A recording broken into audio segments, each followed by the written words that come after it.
Welcome to this Wednesday edition of the Oxford Exxon Podcast. Chase Parham and Neal McCready, Clark Ford Studio, coming to you this morning. We will have Cliff Godwin on the line here in a little bit. East Carolina head baseball coach, former Ole Miss assistant baseball coach, joining us probably in about 55 minutes to an hour, something along those lines. So we'll get to that in a bit. Ole Miss baseball last night beat Southern Miss 4-3. Hayden Leatherwood hits a 2-run pinch hit home run in the seventh inning to lift Ole Miss to the final score. They win a lot of bullpen by committee last night. Austin Miller gets the win. Wes Burton lasted 1.2 innings as a starter. Might get into that a little bit today as well. And then last night on the Plains, Auburn beats Ole Miss 67-58 last night. Rebels made a couple runs, but in the end, Auburn pulls away and wins by nearly double digits. In Auburn, Auburn desperately needed, one Ole Miss just again trying to finish out things on somewhat of a high note, still see if they can get out of that Wednesday game. But nonetheless, 67-58 last night at Auburn. The podcast brought to you every single day by the Oxford Exxon Highway 6 West in Oxford. Daiquiri's lunch special is ribs. You know the drill by now. You also know you get great gas prices with the Speed Pass Plus app, the mobile rewards program, and much more. And again, coming to you from the Clark Ford Studio. We are Clark Ford's in Amory, Mississippi. 662-257-1900 is the number. Call it. Ask for Corey Clark. Tell Corey what Ford product you're looking for. He'll send you a quote within 15 minutes in business hours. Right to the bottom line. No hassle, no haggle. You get your quote. And the rest is really kind of up to you. You can shop it around, or you can do what I've done, what I recommend that you do, and that's hop into a Clark Ford today. Corey wants to be your car guy. He wants to be your truck guy. He'll prove to you what that means when you make the call. 662-257-1900. Cliff Godwin and other guests join us on the Rafters Music and Food Hotline. Rafters right there on the square. Be a great place to hang out this weekend, watch some baseball, watch some basketball, and just kind of hang out, chill in Oxford. And then Sunday, of course, brunch begins at 10:45. Homemade biscuits, chicken and waffles, live bluegrass music. Party begins at 10:45. Mimosas, Bloody Marys, and more there at Rafters Music and Food on the square in Oxford. Yeah, I'm seeing it in the live stream a little bit. Crazy result last night in Starkville. I know upsets happen in baseball. Ole Miss obviously struggled with Alcorn State last week, but last night, I mean, from an RPI standpoint, this one's going to linger with Mississippi State all season long. They lose to Texas Southern last night. Texas Southern entered the game 0-9 on the season. And they were the stats for Texas Southern: team ERA of 10.62 entering last night, team batting average of 2.19. They beat the Bulldogs 8-4 last night in Starkville. Wow. So yeah, midweeks happen, but that's one you have to avoid. That is going to be a blemish on the resume for the next 50 games. So yeah, that's one that'll hang over them a little bit, I suspect. yeah, that's gonna sting. What do you want to start? We're gonna talk about. What do you want to do? We did tons of show prep today, so I've got tons of lists and stuff. Up to you. Give me just some random basketball thoughts, then we'll move away. The same game they've played all year. It really is, isn't it? Yeah. I mean, I know the final result's 9 points, but it was a 4, 5, 6 point game for a long part of the second half. They can't score when they need to score. They have too many empty possessions. I thought they played pretty well defensively last night. I thought the zone gave Auburn some fits. They were resilient. Auburn tried to run them out of the building early, and they came back and got within 2 at one point fairly late in the second half. And then they can't win games. They're 4-11. That's what they are, 4-11. Feels like they lost that game 8-9 times this year and haven't won it. Their 4 wins in the league have been fairly comfortable wins. I was at baseball. I saw none of the game. So let me preface that as I ask this question. Why'd Crowley get 25 minutes last night? Schuler had some foul trouble. He played Williams some. I don't know the 15 minutes. Yeah, Williams played some. Williams' problem is defensively he's just such a liability. Collin only played 2. Yeah, he's not physical enough for that matchup. Hunter played some. Really got exposed. 6. C was ineffective. 0 for 1 from the field in 22 minutes. 5 boards, 4 fouls, 4 turnovers. Buffin for a kid who just has no outside game, really does a lot of the junk stuff well. That's the problem, though, is that if KJ is going to be a junk player, here soon they've got to have some impactful offensive players. I know Brian only went 3 for 19 from the floor, but Brian still scored 16 points. He got to the free throw line. He made his free throws. Look, I got real questions about this team/program. So you kind of mean program more than team, yeah. Yeah, I mean the team's done. They're 13 and 15 now, so I mean we're officially at the point where, barring a miraculous documentary type run. Yeah, I mean a 30 for 30 type of a deal, and for 5 days in Nashville, and they're going to play on Wednesday night in Nashville. Barring that, didn't Georgia do that one year? Did they end up winning it, or they just make a run? No, they won it. Yeah, they won it the tornado year. That's right. Well, they beat Ole Miss on the tip end, night one. Dave Bliss. Yep, that was my last Mobile Register assignment. Like, people in the thread are saying basketball's over, don't waste my time on it. No, we're going to talk about basketball some because, look, and this isn't a knock on college baseball, but we cannot do an hour on a midweek college baseball game that I didn't see. It's not fair to Chase. He didn't see basketball because he's covering baseball. I didn't see baseball because I had stuff going on, and then I covered a basketball game. I watched it. I didn't cover it. I watched it and wrote about it. So we're just not going to be able to do that. And it's a waste of man hours for us both to watch a 4-hour college baseball game in the middle of the week. It's inefficient. So we're going to talk some basketball because it is a topic moving forward. It's not just some secondary sport. This is a developing story here. I mean, this offseason coming up for Ole Miss is absolutely critical. It's vital. It's paramount. They have got to figure this out, or else the program spirals. And if you spiral at a program like Ole Miss, where you've invested in it the way that they have, a lot of questions have to be asked. And I'm not doing the Kermit Davis on the hot seat thing. He is absolutely not on the hot seat. His hot seat meter from 1 to 10 right now is a solid 1. But they've got to address an offseason of questions, because they lose Brian, and they've got to figure out what's going on. Is it recruiting? Is it evaluation? Is it development? Is it culture? Is it some semblance of all of that? What is it? This team's going to miss Brian Tyree next year.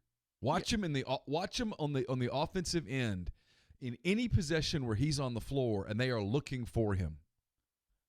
Yeah, it's two things. It's this program is losing its best player. Brian Tyree is out of eligibility following this season. He's not easily replaced. He's one of the top 5 players in the SEC. Definitely one of the top 5 guards in the SEC. So you've got that problem. You have a question in your mailbag. You read it to me a minute ago.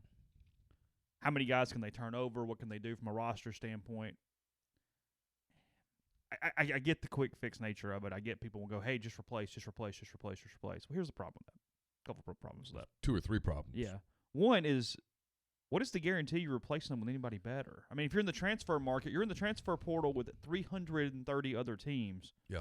You're not in the top 10 in the country. If somebody else needs a ready-made guard or a ready-made forward, they're going to have a shot too. Yeah. It's not like there's a list of players, you just go pluck the one you want and you put him in. I mean, Kenny Blackshear's not just available to go grab. Yeah, it's like the Bengals have the first pick in the draft. Yeah. Right. Yeah. So, and I mean, it's smart aleck. I'm just saying there's not a very large quantity of those type of players, I guess. Well, and even if you went out and got 5 grad transfers, that's what I'm saying. You're kicking the can down the road. And then there is a certain part where you just can't turn over the dang thing like crazy. I mean, there's a program problem in that. So this is when Andy Kennedy started turning over half the roster. People said, "Whoa, wait a minute, hold up," and they were right. Yeah, he was trying to quick fix. He got. I mean, I think he'd admit this. He got very lucky with some JUCO guards, Marshall Henderson and Stephon Moody. I guess Stephon was either way. He was a transfer. Yeah, transfer either way. Yeah, no, and there were some big Band-Aids that got put on things, is my point. Whether you want to call it luck or whatever, here's the problem with, and Andy would tell you this, the problem when you're turning over half your roster every year is that is such a, it's kind of like refinancing your house on ARMs all the time. At some point, you've got to pay the bill. You know what I mean? It doesn't work year after year after year that you're going to go out and get, what was the kid's, DeAndre Burnett? Mm-hmm. You know, they thought he was going to come in and put up Henderson numbers, Moody numbers. And when he didn't, and he was a fine player. He had a couple nights, yeah. But he wasn't an impactful, consistent player, and it was the end of him. Privately, they'll tell you, hey, that was the killer. Yeah, that one hurt them. They didn't get what they thought out of Cullen Neal. I mean, it was a lot of guys like that. Yeah. Yeah. And so Dom. Yeah. Who's serviceable as a whatever man at Florida State. Yeah, he's going to play in the tournament again. Yeah. Yeah, it's a lot of things, but if you turn over your roster and you process 6 guys, you can't do that and not have someone question, hey, well, how much of this is on you all? You recruited them. You evaluated them. You brought these guys in. What is it? So, I mean, there's some soul searching to be done in a couple of weeks. In short order, the guys that played last night, they're all new to the program under this staff except for Schuler and Tyree. Those are the 2 holdovers from AK staff at this point. And look, and this Jarkel Joyner thing, okay? Yeah. And I hope it works out. I really do. I've said this before. It's a great story if it works out. He's a Mississippi kid. He's from Oxford. Everybody likes him. Everyone speaks highly of him. But when he came out of high school, Chase, it wasn't just Andy Kennedy that didn't offer him. Mississippi State didn't offer him. Alabama didn't offer him. Auburn didn't offer him. I can keep going. Arkansas didn't offer him.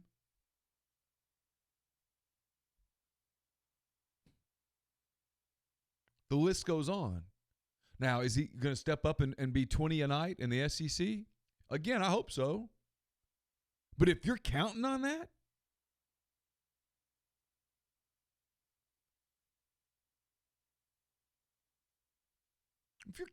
no, LSU didn't offer him.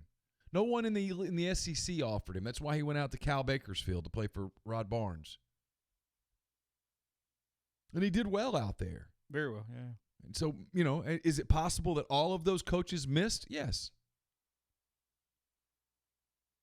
Is it likely? Rival shows Bakersfield as his loan offer. Right, wrong, I don't know. I'm reading a board. Rod Barnes, who has a lot of background at Ole Miss, obviously played here, coached here, was told about a kid at Oxford and came and looked at him. Kicked the tires by Florida, Georgetown, Iowa State, and Ole Miss. Yeah. Is what the list says. I can tell you that Andy Kennedy wanted to offer him. He wanted to see enough to offer him because he knew bringing in a local kid would get people excited. He didn't. I just don't think he thought he could play at this level. Looks like had an offer from UTEP as well. Finding that now. Okay. Is it possible that all of those coaches missed and that Rod Barnes got it right? Yeah. Is it likely? Or he's not even the same player 3 years later. I mean, obviously kids develop. I mean, Sure. you have NFL players that are 2 stars. Sure. Stuff happens. So there's just kind of a lot. There's a lot there. The whole turnover half the roster thing, that just rarely works. And if you do it once, then you got to do it again. And then you got to do it again. At some point, you got to go out and get players and develop players and evaluate players and develop a culture. And I said this on Jay's show last night. It took Bruce Pearl time. All cheating jokes aside, it took him time to get his culture developed at Auburn. It did. And it might take Kermit some time. So the whole hot seat thing, no. I mean, look, if you're going to do that, if you're going to put Kermit on the hot seat in year 3, you might as well just pull the plug on it now and go hire somebody and just be mediocre forever and be done with it. They got 27 minutes out of Okoro last night, Auburn. Yeah. There's a toughness to that program that I think Kermit is probably really jealous of. Those kids play really hard. Wiley gets every last drop out of his talent. Mm-hmm. That's culture there. But Bruce has been at Auburn, 7-8 years? It's been that long. I mean, it takes time to build your culture like that. Elsewhere in the league last night, only a couple games. Kentucky beats A&M 69-60 last night. Dominated the game throughout. They had kind of a lull offensively, but handled A&M in College Station last night. A&M still 8-7 in the league, even though it's been beating these soft teams, beating the teams you're supposed to beat. But nonetheless, great job by Buzz Williams. And then Mississippi State survives to stay on the bubble at least a few more days. 80-73 over Alabama last night in Starkville. Bama caught a bad break in that game when Kyra Lewis went down with an elbow injury. He's so important to them, especially with Herb Jones playing with the broken wrist. They just couldn't score. Not enough dudes. Yeah. I think State's in pretty good shape to get to the tournament. If they hold on, they can't screw up. Certainly can't lose to Ole Miss at home there at the end. Seventh season for Bruce Pearl at Auburn. 2014 was his first season. Yes, it takes some time. Because they hired him when he still had the show calls. Yeah. That's right. Yeah. They hired him knowing, hey, we're in this for the long run. Yeah. And now they get another NOA. So, full circle. Yeah. Because, you look at Bruce Pearl's record here. He went 15-20 in year 1, 11-20 in year 2, 18-14 in year 3, 26-8 in year 4, 30-10 in year 5, and now so year 6, 24-4. Yeah. Dang. Pretty good turnaround there. So somebody had the stat, I don't know, Marcelo yesterday. It said Auburn had won 25 games or more in a season 3 times in program history prior to this last 3-year run, and now they've done it 3 years in a row. Yeah. Did it once or twice when I was on the beat. And then once with Barkley or something? Yeah, I guess so. No, it was Petty, not Kyra. Sorry. Whatever. One of them got hurt. I didn't watch it. I'll be honest, college basketball is really hard to watch. I'd watched Auburn and Ole Miss, and when that ended, I didn't watch anymore. I just saw that. I thought it was Petty, but it was Kyra. Kyra Lewis got hurt. Petty got hurt. Whatever. I did get a kick out of this quote last night. Last thing I'm going to say about State and Texas Southern, because nobody cares and it does not matter, but it kind of made me laugh. They asked the head coach of Texas Southern last night. He goes, "This is the second biggest win in the history of the university. You'll remember the win in 2004 regional against Rice. This sends a message about the SWAC." No, it's a Tuesday game in February, Michael. But good for your team, though. Good. No messages are sent. Yeah, no, it's not a message. And if they did, you sent it via carrier pigeon, and that bird got lost somewhere. The pitch-by-pitch tweeting, though, stopped somewhere around the Did fourth last night. Really? I don't know. I had a hard time finding an update last night. I'll be honest. I was searching around. The official Twitter account didn't put a score in after the fourth. Really? No, just nothing to see here, guys. We're on to basketball. I don't know what's going on over there, but not good. It was a little weird last night for a program and a media contingent that usually you can find tweets about every pitch if you feel the need. Some of those cats are strike 2. Oh, seriously, you're not. You're not being hyperbolic. No, if I could go through the machine and strangle, I hate some of those people. Legitimately, don't like them as human beings. I'm not sure I'd piss on them if they were on fire. Oh, Jesus. Because you get judged against that crap. Just a bunch of fans. I know Brian gets asked a lot why he doesn't do pitch-by-pitch tweeting. Why would anyone do that? No one does that. If you watch any major league account that covers, no one does that. I don't even think the inning-by-inning tweeting is necessary. It's bizarre. I've had this conversation there, and it's in every sport. But that group that does it with college baseball, there's almost like a propriety to it that's weird. It's just not necessary. Strike 2. It's now 1 ball, 2 strikes in the second inning in February. I don't get it. I don't think I follow any of them anymore. I used to have to mute on the weekends on the Twitter. I'd literally go through my Twitter and mute certain people for the weekends because I knew it'd just be constant updates from baseball games all weekends. Well, and that's the other thing is you don't get paid by the tweet or the Twitter follower. I don't understand the concept even. Supplying information. Kidding. It's fandom. My It's theory, wanting interaction. It's my theory is we're at this game and we're so nervous about it, so we're going to tweet all because that keeps the nervous energy busy. Gives you something to do, something to focus on. Because you're in a press box, you can't get up and pace the floor. I guess you could. Oh, I've seen it happen. A certain Ole Miss former sports writer who covered Ole Miss who couldn't watch, so he'd go pace the stadium. Yeah.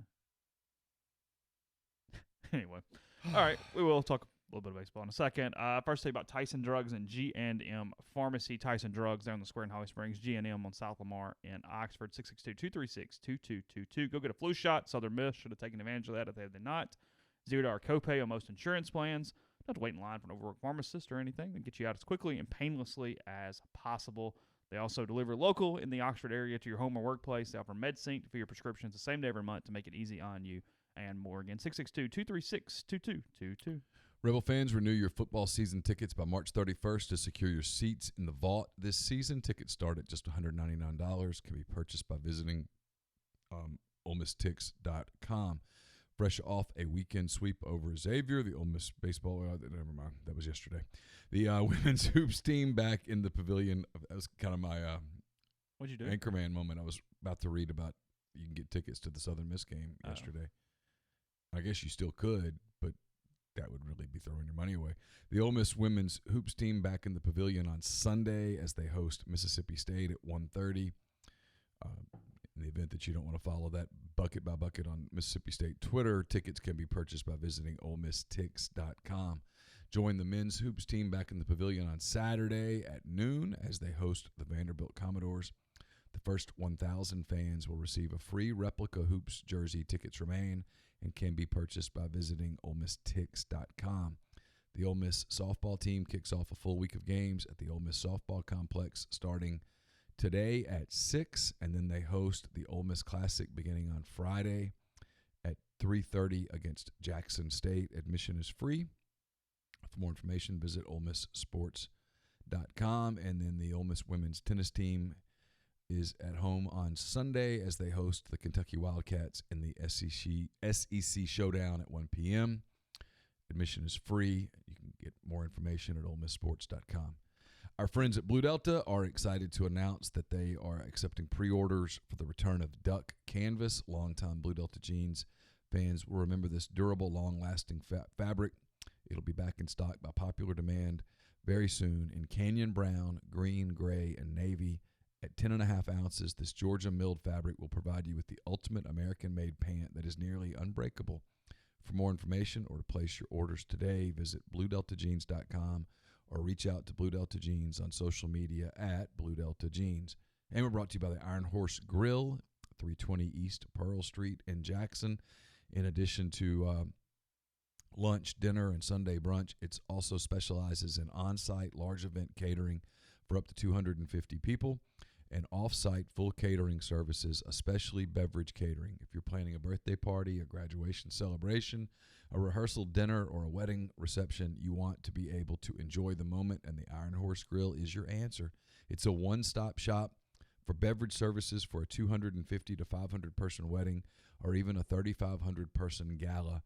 The Iron Horse Grill is one of the largest beverage caterers in Mississippi, and it can service the entire state. So call Sarah Black at 601-398-0151 for your catering needs. Knock that off your worry list and let the Iron Horse Grill make your event one that is memorable forever. Podcast is brought to you by Community Mortgage, Oxford, Memphis, Soto County, and Chattanooga. You know about the float down option, the condo financing, but rates are at 5-year lows right now.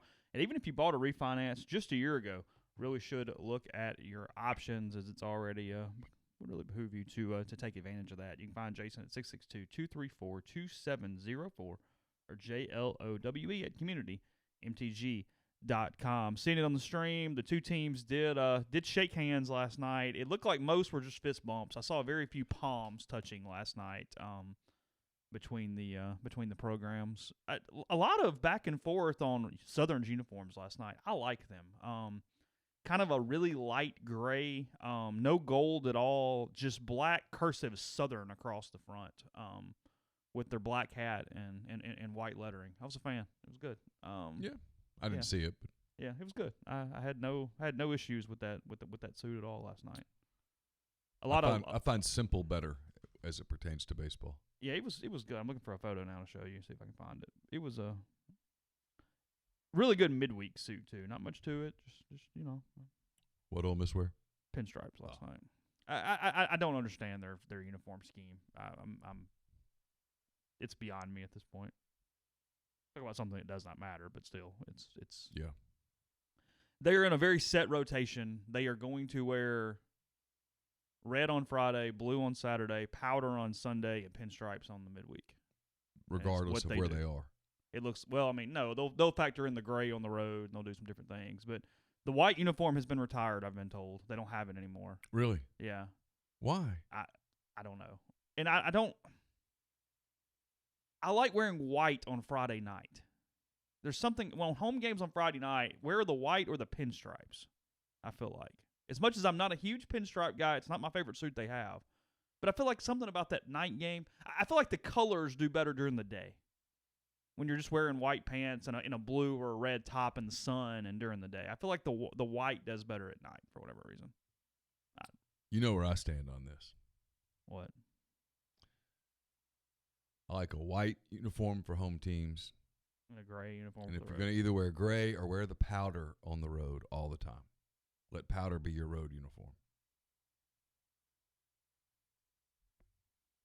I've always said you would make powder the road uniform. Yeah. And they do wear it on the road, too, from time to time. They wore it in Fayetteville last year, for sure. I remember. Yeah. They got superstitious at the end. They thought they were winning because of their uniform, and so they wore it. Hey. I have no problem with that. Hey. Never going to criticize that one. If you think a uniform gives you an extra step, then the uniform gives you an extra Whatever step. you think, yeah. Yeah, no, I'm good with that. I just like white uniforms at home. I do think Mike is I asked him about it last night. Hayden Leatherwood came in, hit a home run in the 7th when they brought a right-hander in to pitch. Well, they'd already had the right-hander in anyway. I asked him, I said, can he hit lefties? What are we looking at from the other side? And he said, yeah. He goes, it's really not fair. He said, we're just still so early in the season. We're still just platooning and trying guys. And then, and so he puts a right-handed lineup in last night against a left-handed starter for Southern. And they quickly got guys up in the bullpen, but he said at that point he thought it was going to be by committee, so he didn't want to turn over the whole lineup just because they were going to go to another guy. And he's like, I just kind of held on and waited. Point being, Leatherwood is just killing the baseball right now. He's 6 for 11 on the season. He's walked 3 times as well. His OPS through a very small sample size is like 1,700 or something like that. He's hit home runs in back-to-back at-bats. It feels like it's time to give him an everyday and just let him take a shot against left-handers and see. Because, I mentioned the other day on the podcast, the outfield is not tearing it up. There are not guys just stealing outfield spots right now. So if Leatherwood is the number one candidate to do that, it feels like probably ought to insert him and see what he can do with the rhythm and a lot of at-bats. And Mike closed his little interview session last night was, hey, this is not the lineup we're going to have. We're tinkering here. Yeah, he's openly admitting that he's experimenting a little bit. Yeah. It is still February, and they're winning, so he has the luxury of being able to experiment a little bit. Well, they got another 2.5 weeks or so till league play starts? Yeah, they have 2 more weekends before league play starts. Yeah, so that's a 3rd weekend from now. Yeah, so he's got some time. They go to East Carolina. Obviously, we'll talk about that in a minute. They come back home, play Memphis in the midweek next week. They play Princeton at home for 3, and then they go to ULM for 2 in the midweek, come back home and play LSU. Yes, he's got plenty of time. Somebody asking in the live stream, is Leatherwood better than Graham? Well, Leatherwood is hitting better than Graham right now, yes. And Graham, look, he was a freshman. I'm not going to criticize somebody for his career. He's really bad against left-handers last year, so I understood that platoon. I think Kevin Graham last year against left-handers was 1 for 19. So that's not a huge sample size, but it's still 1 for 19. And in college baseball, this thing too, you got to take analytics and a lot of stats a little bit with a grain of salt because your season is short compared to major leagues, compared to where you really get enough sample size to formulate some of these sabermetrics and some of Sure. these numbers.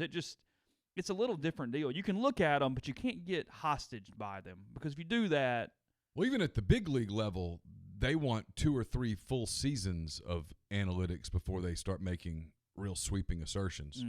So no, you can't judge. You can't make convicted. the season's over by the time you get there. You can't make convicted judgments on 50 games.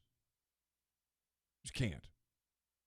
I mean, you have to a degree at the college level, but there's still some gut feel to it, things, and unlike at the if a guy's got 1,500 minor league at bats, you've got a lot of data there to look at. You got a pretty good idea of what that player is. Burton got through the first. He hit a guy, but it was pretty basic, not a big deal in the inning. In the second inning, got 2 quick outs. One was hit hard. Justin Bench made a really good play and left. And then he gives up a double, a walk, and a hit by pitch, I think in that order. And Mike goes and gets him very, very quickly. Got somebody up in the pen almost immediately as soon as he was hit a little bit. It looked quick to me where I kind of wondered, hey, did something happen? Was there some issue there? Asked Mike after the game. He said that he just didn't look right from the get-go. The velocity was a little down. It was more 86, 88 instead of 89, 90, 91 where it typically is. Said he's had a cold for the last week or so, and he said, I got arrested bullpen. We only had one midweek game. It was time to just win the game and get out of there. He goes, no big deal. And what he's doing is he's using Austin Miller and Taylor Broadway right now, the 2 guys that he thought were going to be his closers in high-leverage early situations. He went to Broadway immediately there in the second inning. Austin Miller pitched in the middle innings for a couple innings. He's using Braden Forsythe as his closer right now, I guess. Well, there's nothing to close if you lose it early. Right.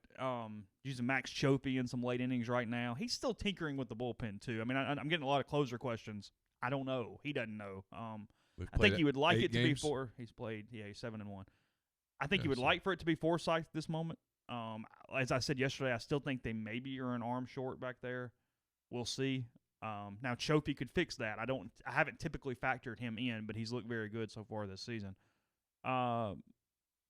Forsythe danced a little bit with the Devil last night, got it done. The stuff is really good. It's just, can he throw the ball in the strike zone? He's getting behind in counts a little too much for my taste. Some guys are kind of getting on the bases, and you're living dangerously, but he has the stuff, so I think Mike's trying to see if he can find some consistency, find some command, and,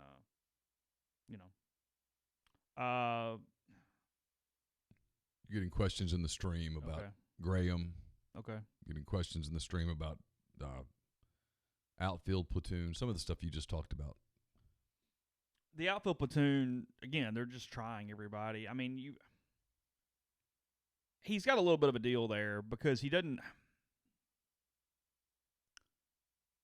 Ely's the one that I don't think he's 100% sure how to work in right now, if you know the truth. Because it's nothing against Jerry, and he's obviously an incredibly athletic kid, maybe the most high-ceiling guy out there.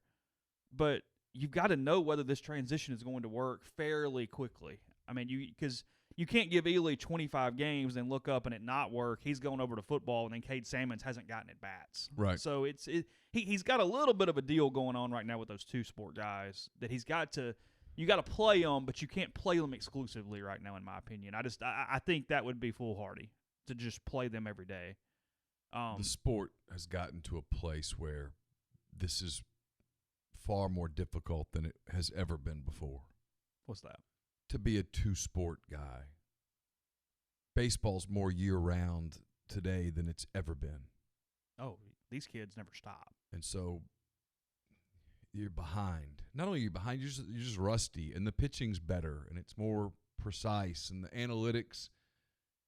I mean, the teams figure you out faster because of the video. Here's the one negative thing, if you're looking for a negative, and it's not a negative, but it's to be factored in, when all of your games are televised, well, the people that are playing you get to see all of your games. So they get a scouting report and a fairly effective scouting report on you quicker than they did in the past, where they had to send live bodies to do it. Now everybody on the coaching staff can look at video on Tuesday morning from Friday, Saturday, Sunday and get ready. I mean, I assure you already there's someone at Princeton and Princeton's not taking baseball all that seriously, there's someone at Princeton who's already breaking down at-bats. I can absolutely guarantee you for next weekend that LSU has someone on their staff in some of his time starting to get an advanced scout on Ole Miss based on the 8 games that they've played that have all been televised. In the same way that there's probably somebody at Ole Miss who has at least put an hour or two put some cut-ups into getting ready for the LSU series, because all of LSU's games are on television. But it does allow you to get a more reliable scouting report earlier. And so for a kid like Ely, a kid like Plumlee, I mean, you're getting attacked early. Yeah, he used Plumlee in some late game stuff last night. I think for right now, that's probably what he's most comfortable with him. I think Ely's the guy that he's just trying to figure out. Because, there's ability there. There's no doubt. Sure. There's ability there. Some of Jarian's thing, though, right now, and look, he's human. They aren't robots. It's nerves. His swing in that game last week did not look like it looked like an inner squats. He reverted back a little bit. He's trying to do a lot. There's a clock. He knows there's a clock. He knows there's a clock. He hears all this buzz out there of, you need to get back to football. I mean, he's heard it. And so he's trying to prove to people that, no, I'm a baseball. No, I want to play baseball, and I deserve to play baseball, and that's what he's. But like you said, that they're not robots. Like the kid last night pitching. I mean, probably just didn't feel all that good. It was cold. It was kind of damp. Get a little sick, suddenly your energy level's down just a little bit, and you're out there and you're reaching back for something that you can't find because you just don't feel good. Mm-hmm. Happens. And to Mike's credit, something he's not necessarily done in the past, recognized it immediately and said, okay, no, pull the plug, stop. Yeah, is that an indictment on Burton? No, it just means he didn't feel good. Get the ball next week, pat him on the tail, move on with your day. Yeah, probably feel better in a week. Yeah, Memphis comes to town, we'll see what he'll have his energy levels back and stuff like that. Just, it's that time of year. You get a cold, you get a little sinus infection, and don't feel so good. Sometimes you just go for a run when you don't feel good. Sometimes it ends up being the best run you had, and sometimes you get about half a mile into it and you go, F this. I'm not doing this. And you turn around and head back and take a shower and get warm. So, but as it pertains to Ely, I mean, I saw it in that one at-bat that was on in the bar we were in where he struck out. Everything was longer. He was trying to do a lot in one at-bat. He's taking pitches. Good. That's good. But yeah. But when he got a pitch to hit, instead of just shortening his stroke and putting contact remembering on it, that he runs a 6'1", 60. He was trying to drive it. Because he's trying to prove his worth in the back of his mind. It's probably not a conscious thought, but it's there. And it gets fed. I mean, these kids see social media. They see the internet. Hell, the way Twitter is now, there's probably hundreds of people in his message boards, in his feed, telling him, you need to go to football. And he wants to go. Have you watched me run? I don't need football practice. No, he does not need. In March, he's good to go. Got to get some handoffs, get in the rhythm, on the flow of things. Yeah, he's got June and July and August to get into the rhythm. I'm laughing. So I hope it works out for him. But you're trying to be as effective right now as guys who've probably taken no more than a Christmas break from baseball. It's hard to do. Live and breathe it, and they're talented too. Yeah, it's hard to do. And some of those guys struggle. Connor Walsh, redshirting, top 50 prospect, just taking the time. He's gonna be all right. I still think it's fine, but. That was the only upset, by the way, last night. If anybody's looking ahead to RPI stuff, I'm just kind of looking at it here. Oh, Jack Leiter threw another shutout last night. Vanderbilt beat Evansville 6-0. His dad was a hell of a pitcher. Probably going to have to throw him in the rotation there at some point. Again, you feel like you got a pretty good staff when Kumar Rocker's throwing on Saturdays right now. Yeah. Who's throwing Friday? Mason Hickman. Whatever. Oh, God. It is what it is. Yeah. Oh, let's see. What did Leiter do last night? This might be a Leiter watch every week because I'm just fascinated by this kid. Let's see. Last night, only struck out 4 last night. 5 innings pitched, no runs, 1 hit. Who'd they play? Evansville, the Aces, the Aces last night. Decent program. Yeah, probably so. They beat Kentucky in basketball too. I mean, got stuff going on everywhere. Calipari's done a pretty good job with that team, actually. He's one of the more underrated coaches in all of college basketball. Yeah. I'm a little surprised Calipari hasn't gone to the Back to the NBA NBA. a little bit. I feel like he wants one more. Wants a title. Yeah, I feel like the second title, given all the talent and all the Final Fours, cements him a little more. Frankly, you could argue right now he actually has been underachieving. Yeah. You could make the argument. Not saying he has or hasn't, but I think that is a valid – I think that's a very valid argument. They have built one hell of a professional legacy at Kentucky. Oh, well, there's no doubt about that. Just remarkable. Yeah.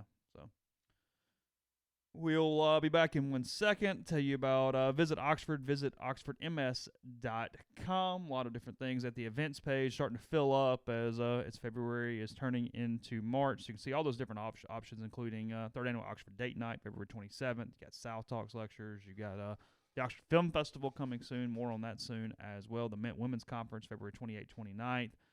All day, both of those days. That TEDx thing at Ole Miss is the 29th as well. So, again, a lot of things as well as just your normal where to stay, where to eat, what to do, and see there with Visit Oxford. Again, visit oxfordms.com/events. Don't just accept what you see, but imagine something new. Step forward and chase after a better version of yourself. Every day, Corinth Dental is helping people reinvent themselves. One smile at a time. Dr. Bubba McQueen and Dr. Jenny Beth Hendrick are devoted to restoring and enhancing the natural beauty of your smile using conservative, state-of-the-art procedures, including Invisalign. These clear aligners are the virtually invisible way to improve your smile. So call Corinth Dental today for a no-cost digital scan of your teeth. Let them show you the way to a straighter, healthier smile. 12 months, no interest, no down payment financing available at corinthdental.com. We're also brought to you by Splinter Creek. It's a gated conservation community located 8 miles southwest of Oxford, 75 minutes from the Memphis airport.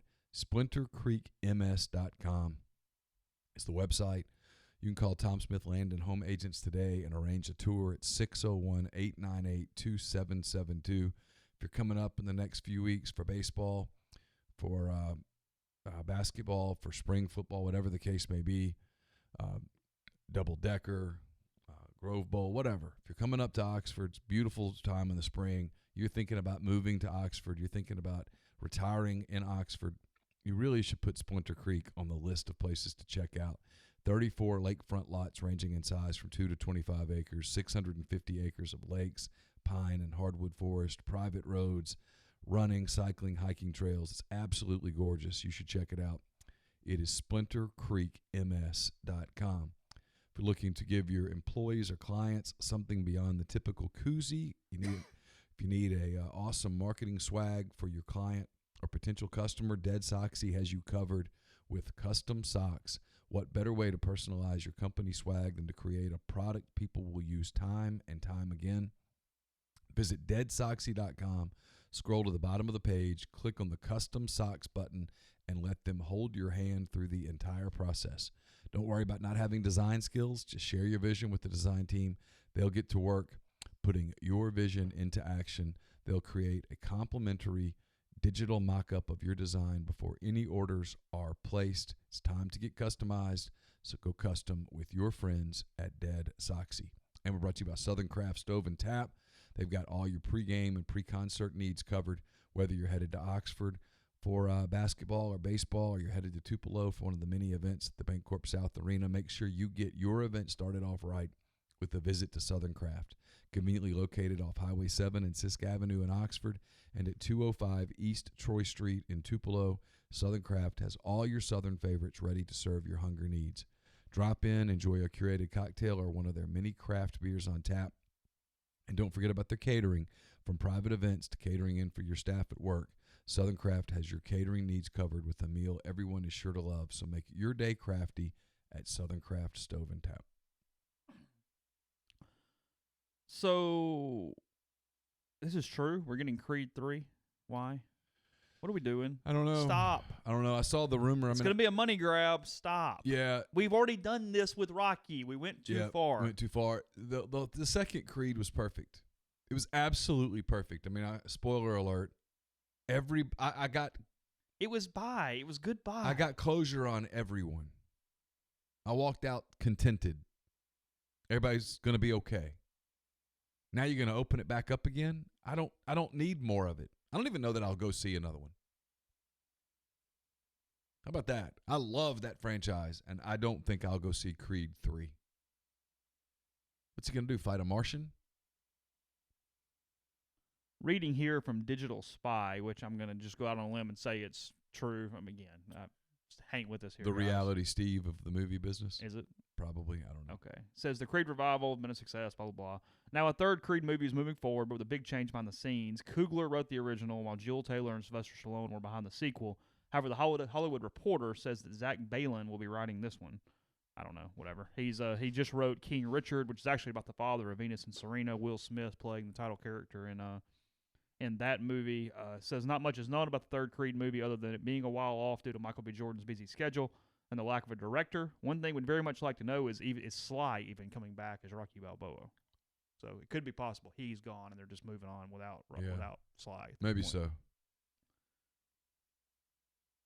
Stallone said around the time of Creed 2's release that he was, quote, practically done with the character. Yeah, there's nowhere else for Rocky Balboa to go. He had closure at the end of Creed 2. Yeah, it says he was, spoiler alert, 5, 4, 3, 2, 1. They sent him off to see his son. It was a good place to leave him. Everything ended fine. It was good. Yeah, so. they had fixed things. He was going to go be a grandfather. He, in his mind, paid his debt back to Apollo Creed. It does look like he's finally done with Rambo after that one bombed last year. They were finally finished with Rambo. Yeah, I mean, a man in his 70s can't be Rambo. It's no longer First Blood here, guys. I mean, James Bond had to have a new James Bond. You know what I mean?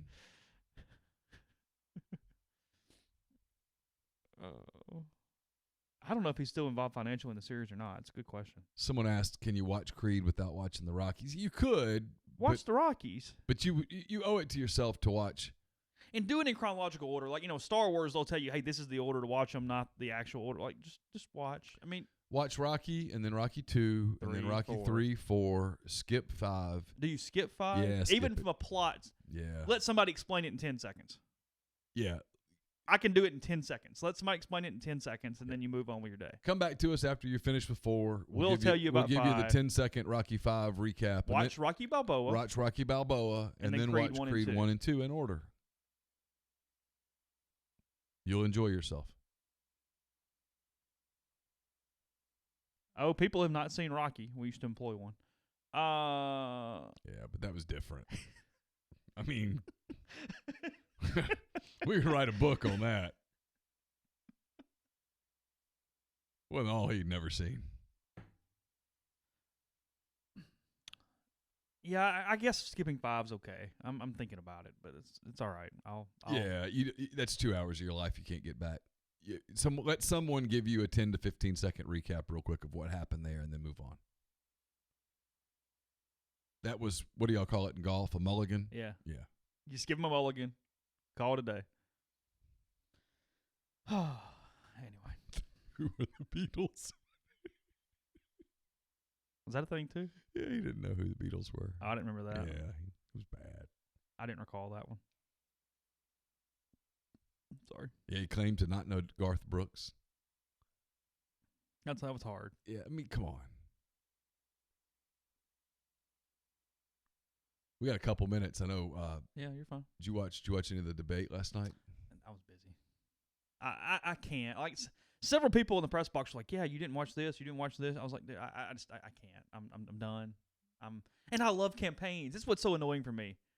I love campaigns. I don't necessarily love politics. I love campaigns. There's a difference. Yeah. And I can't. We're just screaming at one another now. I'm good. Intelligent thought is not allowed. No. It's one of the things that I have reached a conclusion on as a result of listening to Wicked Game, American Elections, is that it's not that politics have changed. My friend of the pod, Lindsey Graham. Yeah, our friend Lindsey. Yes. It's not that politics have changed. Politicians have changed. We're no longer getting the best and brightest in politics. They're going to making money somewhere else. Instead, we've got, like, the Democrats are doing it right now. I'm sure the Republicans will do it in 4 years. The Democrats are doing it right now. It's this. They're just standing up on the stage and killing themselves. Hold on, you guys are actually watching this Love is Blind? Like, people are really watching this? I've had several people tell me I need to watch it. Well, it's like your Bachelor fascination times 1,000 for stupid. It's crazy. Yeah. Yeah, that's what I've been told. I'm probably going to start. Oh my it. God! Like, really, people are watching this. I'm probably going to start it here really soon. For people who are not, and I can be corrected in the live stream. For people who are not aware, you talk to another person, you never see them, and you have to decide whether you want to get married or not. That's the gist. Come on. It's can you just get to know and it's like the 2020 version of meeting people through chat rooms, I guess. You just. That's just not conceivable that you. There's a show. What? Hold on. Help me out here. What's the success rate so far? What percentage have said yes and what percentage have said no? Help me out with. I bet it's got a better percentage than The Bachelor. What do we got? That it works. Well, they hadn't actually got married yet, so who knows? But just that they said yes, we'd like to do it. What do we have? All right, I'm waiting. Somebody help me. I will say that yesterday I listened. Give or take 5 couples have said yes. Okay. Well. Interesting. I will say that yesterday I was listening to a podcast. Chris Harrison was on it. I don't make fun. I don't care. I'm sitting in the carpool line. I told you his golf one was pretty good when he was on with Shane Bacon a few weeks ago. Yeah. He did make a really strong point about. He was very critical of Madison Pruitt. He said, you knew what you were getting into when you got into this show, and you knew who The Bachelor was, and you presumably knew his story a little bit, and you knew that he was being sexualized. He was being pretty open about that he was a sexual person, for lack of a better word, right? She knew all of that, and she kept going, and she kept going, and she kept going, and she waited until this late in the stage to say, hey, by the way, I don't do that. And not only that, he said, she very much issued an ultimatum. She keeps saying it's not an ultimatum, but it is by definition an ultimatum. 15 men, 15 women, 6 engagements. And you can't see them. Correct. At all. Correct. Love is blind, Neil. That's the whole purpose. Can they describe themselves? I don't know. I have not watched. Because I'd have to know, like, are you tall? Are you short? Yeah, I mean, 6 out of 15, good point. That's over 300. That's a Hall of Famer. Well, I mean, 6 out of 15. I mean, that's better than you're going to do in the bar. Yeah. From a long-term relationship. Yeah, you go meet 15 chicks at the bar, you're probably not meeting 6 that you would marry. Don't think so? No.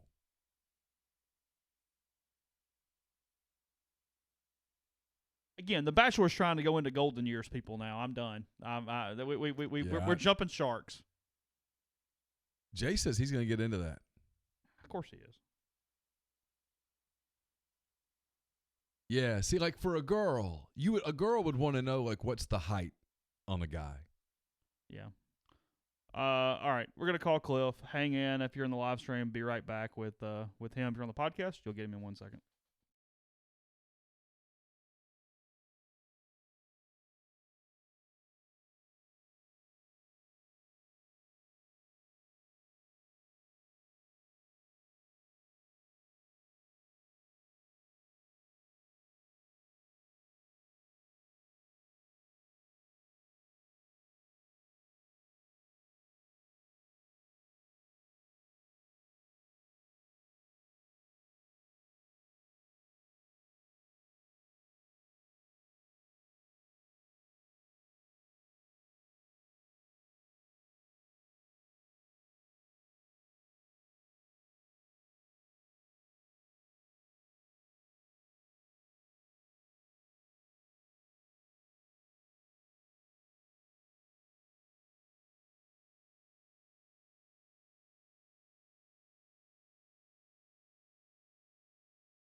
Cliff Godwin here with us now. Cliff, good to talk to you. You going to host Ole Miss, Indiana, High Point this weekend, the Keith LeClaire Classic. I know it's an event that's big to you, a person that obviously very important to you. Kind of give a little feedback on how this came about. Well, this started back in 2004, and that was actually at the old field where I played at, which was pretty much a high school field. Exact same place where Clark LeClaire is today. But it was to recognize Coach LeClaire. Obviously, he was diagnosed with ALS in the fall of 2001 and he had to step down in 2002. So just to honor him and continue to honor him and everything he did for East Carolina baseball and our university, and especially now with me being the head coach, it's extremely important to carry on Coach's tradition and a lot of the values that he taught me, I try to instill in our players. You went back in 2015, obviously a job very excited about, had a lot of success here, 5 years later, whatever it is. Is it kind of, obviously you want to get the College World Series, but otherwise been what you envisioned? I mean, you're getting good crowds, you got student involvement. I mean, you kind of have gotten that program in every way, kind of what you hoped, right? Chase, it's never what you expect. When I say that is I just sit back and laugh my first year as a head coach. And Coach Bianco always used to tell me, be careful what you ask for. And the stuff that happens in year one when you're a head coach, you're like, I must have missed that in the job description because I didn't know I was going to be responsible for that. But no, it's been great from the standpoint of the fans, the student involvement, our players. Our recruiting's gone really well, and just to sustain success, as you know, is very hard to do. I think the best coaches in the country are the ones that you look up, and every year they're going to the postseason. They're doing a good job.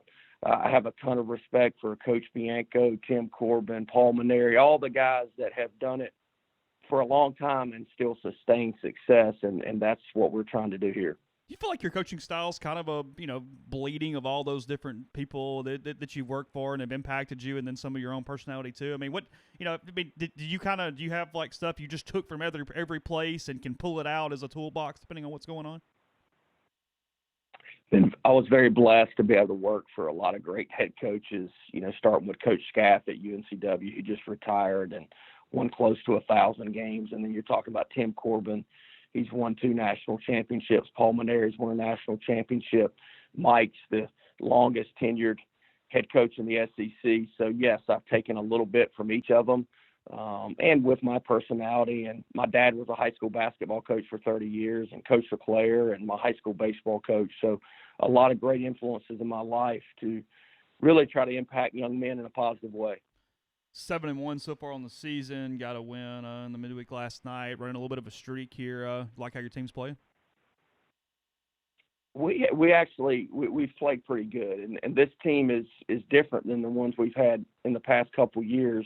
Our position players are younger, and we've got a lot of young, talented arms. So you're just trying to figure out, your bullpen and your rotation and all that good stuff. But I'll tell you this, to this point, we have pitched our tails off, and we have played unbelievable defense. And offensively, we're a work in progress. We're solid. We're, probably if you look on paper, not as good as we were last year. But last year you look up and you got Packard, Brickhouse, Washer, Turner Brown, a lot of older guys that have been through the ringer, so to speak. But this year we're, playing a lot of sophomores, a couple freshmen, and they're doing a good job. But our pitching and defense has definitely led us. Yeah, you gave up 4 runs the whole weekend against Georgia Southern last weekend in a sweep. And the guys that most Ole Miss fans probably know with Burleson, and then, Coach Maynard had such a good start against Ole Miss last year in Oxford. But assuming you're going to keep your rotation as it is, Tyler Smith on Saturday, what have you kind of seen from him to this point?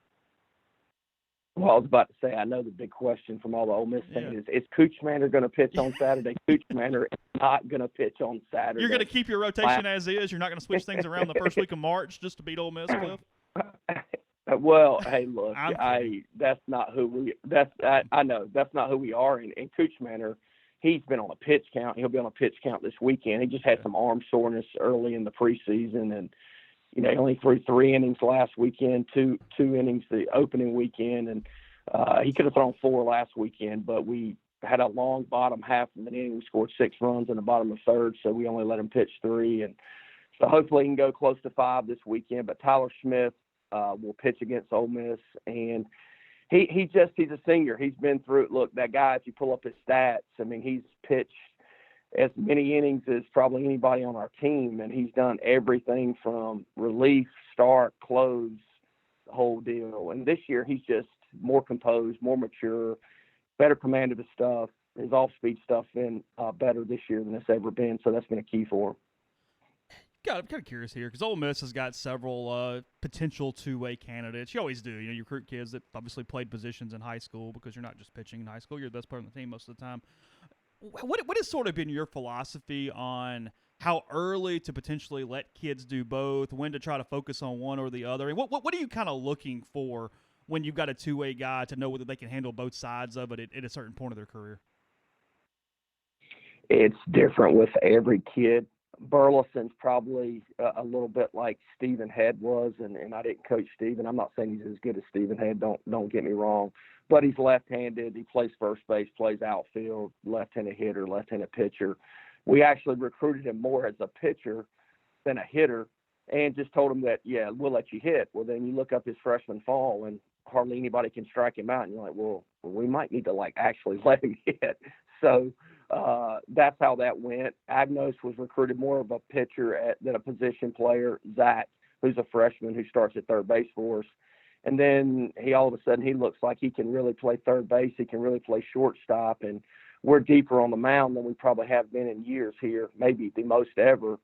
So playing every day probably has affected his pitching in a negative way. So we've just been using him in relief stints.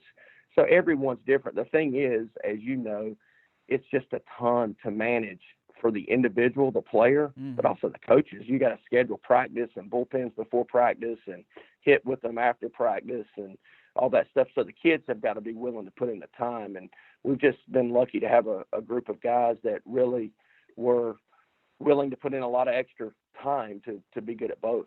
Sometimes when you get to pitcher first, you also have to be able to offset hey, he's going to help us offensively enough that I'm not worried about him rounding first and turning an ankle and being out 4 weeks too, right? Well, I don't know if I ever do that. I try to get Burleson off his feet as much as possible, but that's the one thing. He's playing left field this year because we're in the third base dugout. It's just a shorter run for him. I know that sounds crazy, but you have to run out the right field 9 innings. I mean, that's a lot farther away than left field. So that's why he's playing left field this year and playing some first base as well, just to get him off his feet as much as possible. You mentioned the offense kind of work in progress, all those guys you lost and whatnot, but young guys have maybe matured a little quicker than you expected. I mean, what have you seen from your hitting group?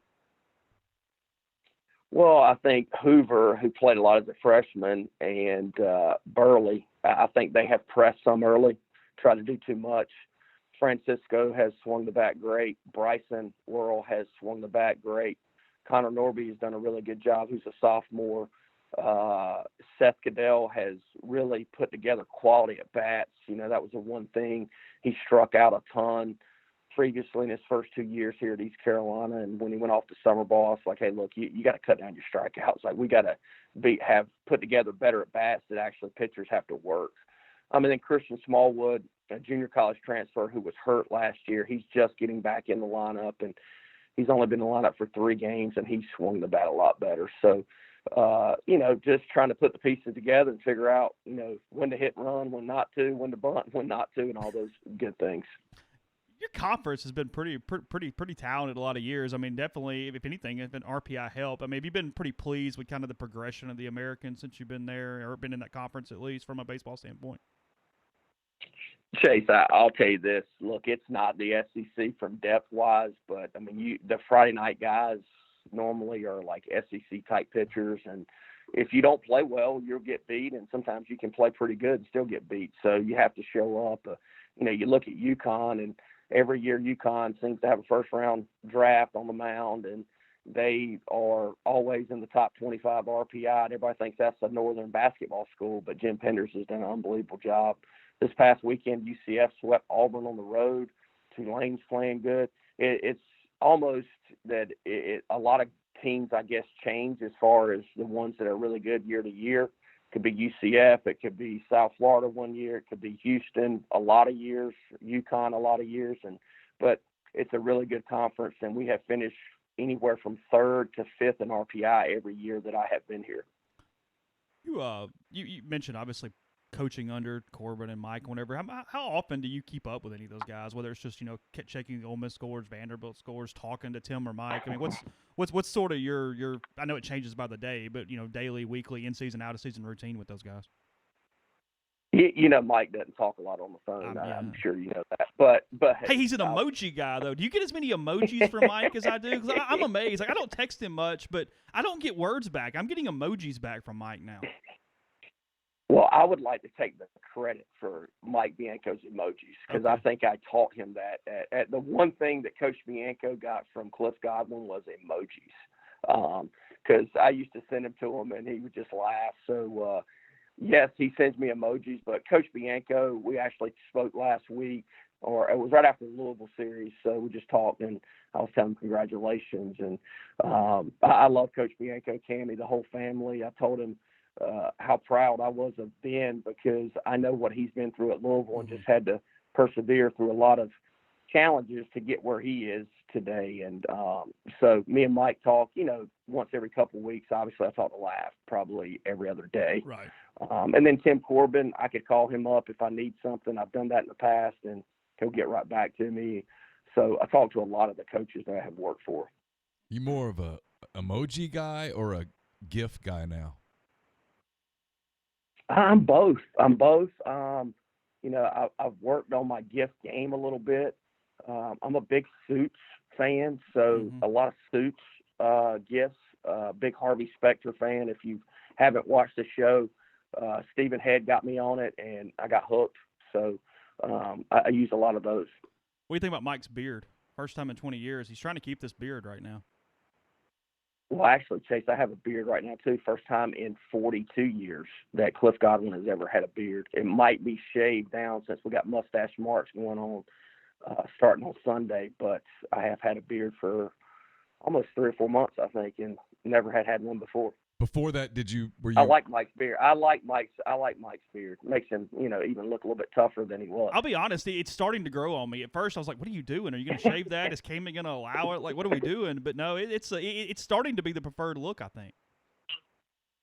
Yeah, I mean, I think it looks good on him. I'm surprised Cammie is letting it fly, but I like it. She might like it. Before you started growing a beard, did you shave every day? I didn't shave every day. I hate shaving. That's like one of my things I hate doing. So I would normally get, 3 or 4 days of growth and then shave. But I am not an everyday shave guy. See, I get to about 4 days and it starts to itch. Like right now today, I'm at 4 days and I'm almost looking forward to shaving. And like you, I hate shaving. My wife tells me she wants me to let it grow. I can't.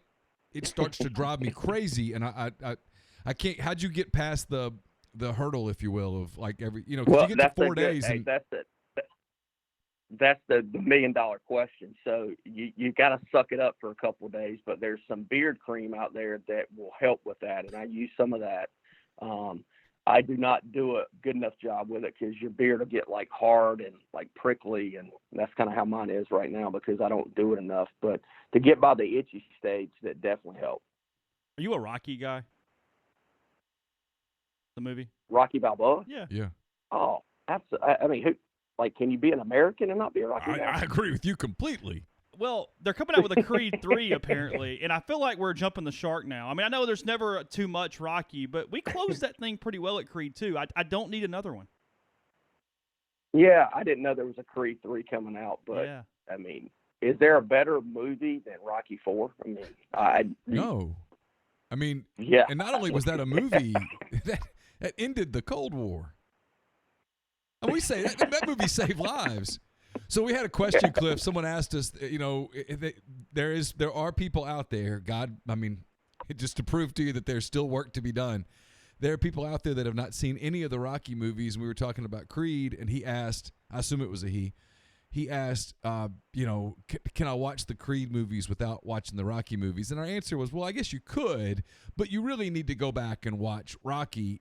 And then we had a debate about whether or not. I said, you need to watch Rocky 1, 2, 3, and 4 in order. And then Chase and I sort of had a little mini debate. It was friendly. We didn't come to blows or anything. But it was about Rocky 5. And I said, I thought you could sort of let them not watch Rocky 5 and we could summarize it for them in about 15 seconds. Is that fair? Yeah, I would save the time on Rocky 5. It's a fine movie. It's just Rocky 4 was so good that they should have probably just stopped it there. Are you in or out on Top Gun 2 coming out later this year? I don't know. I don't know. I'm a huge Top Gun fan, Okay. but I don't know. Like I'd have to dive in and do a little more research, Chase, before I. Okay, I'm trying to give hard-hitting questions to you here. I mean, it is what it is. I'll ask one. Yeah. I'll ask one. This comes up all the time. You've coached at these different programs. I'm not putting you on the spot here, but you're a college baseball guy, and I think it's safe to say that if you want to have these opportunities somewhere down the road, you're probably going to have them. You probably will be too modest to say that, but I'll say it for you. There's a debate that goes on every year. You were at Ole Miss long enough to hear it. About the scholarship inequity and all of that stuff. How much of a challenge is that for whoever it is at Ole Miss, whoever it is at Mississippi State, at Auburn, at Alabama, as opposed to some of the programs around the league, LSU, Georgia, Arkansas, Vanderbilt, that have some built-in scholarship advantages, if you will? How much does that inequity impact the way that you run a program, and how much does that inequity maybe change the way that a prospective coach would look at those openings down the road as saying, how do I weigh which one I want the most? Well, I'm actually glad that your question veered in that direction, because I thought you were going somewhere else, and I'm glad you didn't. Yeah. Number one, Ole Miss and Mississippi State, the inequity there, like what Mississippi State gets as far as financial aid, academic money, is way better than Ole Miss. So I want to make sure I say that right now. Okay. And yes, I'm an Ole Miss guy when it comes to Ole Miss, Mississippi State. I really enjoyed beating Mississippi State 2 out of 3 in 2014 at their place after we blew a lead in extra innings on Saturday, and then I think we beat them like 12-2. Yeah, you were a little fired up that Sunday. I remember that. Yeah, I was really fired up, Chase, because, and I'm gonna tell you a quick story, real quick, because you guys will. I just remember Laugh and Head being so pissed off after Saturday's game, and they were going to get something to eat. I said, hey, I'm going to bed because we're going to get up tomorrow morning and we're going to kick their ass because we're better than them. Excuse my language, but that's the way I felt. I actually slept great.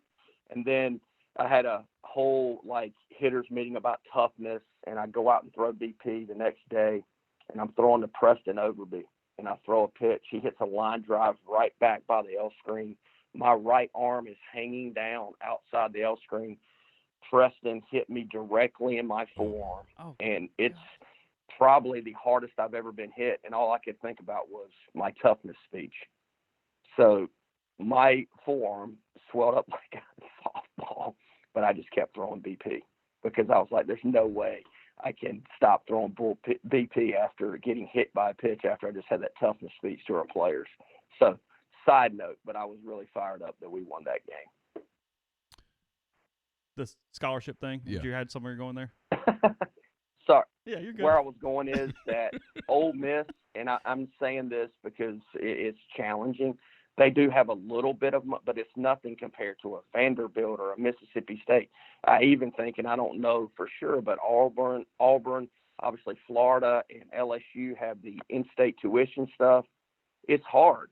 So does it factor into coaches taking jobs or not taking jobs? Of course. I mean, look, Tim Corbin, he's he's a very smart guy. So when he took Vanderbilt, he knew that he could get some financial aid going where, hey, we can use this financial aid. And then all of a sudden now we're able to offer scholarships at a higher percentage because they're getting Cliff Godwin on 70% financial aid. Well, that guy might have been a 50% scholarship guy. Now you save that because you're just doing the financial aid. it's an inexact science for sure. Is it fair? No, but it's the world we live in. I mean, I don't know how it would change. You know, East Carolina, we hardly have any financial aid stuff. We just have the Pell Grant, where Carolina in-state has financial aid. So, yes, we're, you know, fighting an uphill battle with that, but it is what it is, and you just got to work around it and try to be as efficient with your scholarship money as you can. I know I'm now probably getting above your pay grade and certainly way above mine. So, but I'm curious because it's one of the things that's fascinating to me as someone who doesn't really cover college baseball every day, and then this conversation comes up every May, every June. If common sense, if you will, in quotes, kicked in, and say everybody went to, I don't know, pick your number, 17, 18, 19, 20 scholarships, how many programs in your league, maybe in leagues lower than your league, would just have to say, hey, we can't afford to do this, we got to shut it down? Well, I think that would be a lot. I think you would have the Power Five, and then a few schools like East Carolina, who's not a Power Five school, and others, you know, across the country, whoever you want to pick that are committed to baseball. But yeah, of course you would. And for you to drop the word common sense, no offense, there's not much common sense in the stuff that goes on in college baseball. I mean, no third assistant, you know, you don't even have to pay them. Yeah. You know, it's just to take the volunteer tag off of them so they're not treated like a second-rate citizen and they can't go on the road and recruit. Like, that's the craziest thing. It's not a cost to the school if you don't want it to be. Like, why did that not pass? That's the craziest thing I've ever heard. Last thing here, probably. I'm kind of curious. Am I crazy? I was asking my mailbag on Friday, who's the most important recruit in school history or something like that. And I gave two answers. I gave obviously Steven, because that's when Mike built everything, and he's the only 3-time All-American and all that stuff. My second thing was Christian Trent. That team finishes third in the country that you're on. Seriously, it's the best finish in school history. And he was the best pitcher in the postseason in the country at that point. He gave up one run in 21.1 innings. And, I mean, I've heard stories. I've talked to you about it. I'm not sure there was a tougher guy that you wanted to take the ball in Game 2 in Lafayette that night. Well, I don't know who the other Saturday starters were in the country. Yeah. But there wasn't a better Saturday starter than Christian Trent. Right. And for the guy to take the ball with Ole Miss's back against the wall, haven't been to Omaha and whatever, 42 all the baggage, years, on the road, stuff. all the baggage. You know, he's a Louisiana kid in Louisiana facing another Louisiana kid. You know, this potent offense that Lafayette has, and I don't remember his exact line, but you talk about absolutely dominating the game. I mean, Christian Trent, I mean, that was the key for the Ole Miss Rebels to get to Omaha and Preston Overby's home run. I tell everybody that will listen, Preston Overby, in my opinion, hit the biggest home run in Ole Miss history. And people could argue that, but I would take Preston Overby's home run because that gave us the lead late in the game. You guys knew when you won the Game 2, you were winning Game 3, right? I mean, just you could sort of see the psychology out there. I knew we were going to win Game 3 when Holt Herzog hit the triple. That's a coach answer. So you would have been pissed off. You would have been pissed off at my Twitter account that night because I started counting the outs down using like gifts at about 21. Well, and Coach B, because Colby Bortles was hitting in that spot, and we called time and talked to Coach B, and it was one out, and I just had a good inclination that Herzog wouldn't hit into a double play, and Colby had been playing well for us, and Coach B looked at me like I was crazy, and I was like, hey, look, I really think this is a good matchup here if we can get Herzog. And if you go back and look, and I remember, the radio guys, there was a pitch, it was either 3-0 or 3-1 that it was a total ball. Yeah, and they, Holt would have walked, and he didn't, and he got the 3-2 and, hits the ball down the right field line, and the right fielder slides and kicks it. I mean, that's one of my top 5 moments of being a coach, was seeing that right fielder slide and kick it and just waving guys around. That was I'm getting chill bumps talking about it.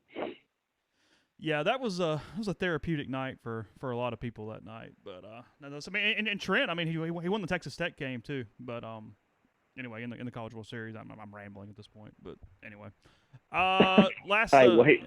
he was great. He was great. Christian Trent was great. We can all agree with that. Some people probably headed to Greenville for the series this weekend. You got one or two restaurants I need to hit up while they're there before I let you go?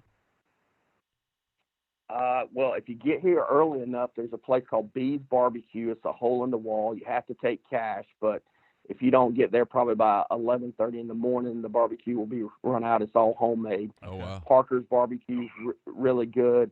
Cubby's is a really good burger, cheesesteak, shrimp burger place. Nicer stuff is, they call it uptown. I call it downtown. It's non-chain restaurants are down there. There's the Dap House, Ford and Shep. So there's a lot of places. It will remind some people it's not Oxford, but it's, it's a college town, and it's, Eastern North Carolina. It's country. And I mean, I related a lot to Oxford. Yeah. Good luck this weekend, bud. We'll talk to you soon. Thank you guys for having me. I appreciate it. Yep. Thanks, Cliff.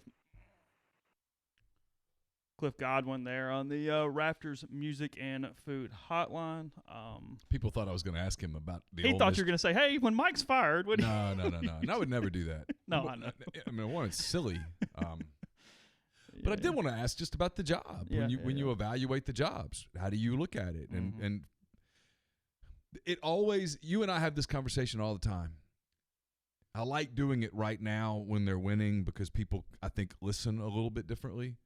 I don't know Mike. I mean, I don't mean that in a bad way. It's just our paths don't cross. I don't cover him.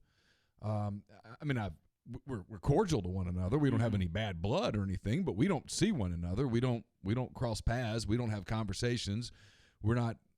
I mean, we're friendly with one another, but we're not friends. Does that make sense? And so people say, you're just taking up for Bianco. I'm not. I'm simply saying that. And I'm not – look, if at the end of the season the Ole Miss people say, hey, we're firing the coach and whatever, that's your business. I don't care. It's up to you. My thing is when I look at it, if you're not willing to acknowledge that the calculus at Ole Miss as opposed to much of the rest of the SEC is problematic, then I don't think – it's not even about fairness. I don't think you're being objective. Mm-hmm. And my point is when people do the whole thing, well, it's the postseason, and I get it. But to get to the postseason consistently, and he does, you do have to understand that there's a different calculus that you have to work in to put yourself in position to fail every postseason, if that makes any sense. Yeah. So, again, I don't want to talk about this. I don't want to get yelled at. But it's worth noting that here's a guy that, as it pertains to the Egg Bowl rivalry, is all Ole Miss. Well, he turned down the Mississippi State head coaching job. Yeah. He's been offered Alabama, Tennessee, and Mississippi State. But he just said the state job has some advantages financially from a recruiting standpoint that the Ole Miss job doesn't have. Yeah. It's one of the things that you either have to acknowledge it and or fix it. And I don't know how you fix it because the only way to fix it is institutional. Someone can't walk in and go, so here's what we're going to do. If a kid can play baseball, we're going to change the way that we let them in. No, it doesn't work like that. Yeah. Again, Ole Miss plays High Point on Friday, East Carolina on Saturday, and Indiana on Sunday. The East Carolina game will be streamed through the East Carolina website. The other ones will be available just with the old-fashioned radio this weekend from Greenville. So we'll be back tomorrow with another edition of the show, stuff at rebelgrove.com in the meantime. So have a big day, and we will talk to you soon.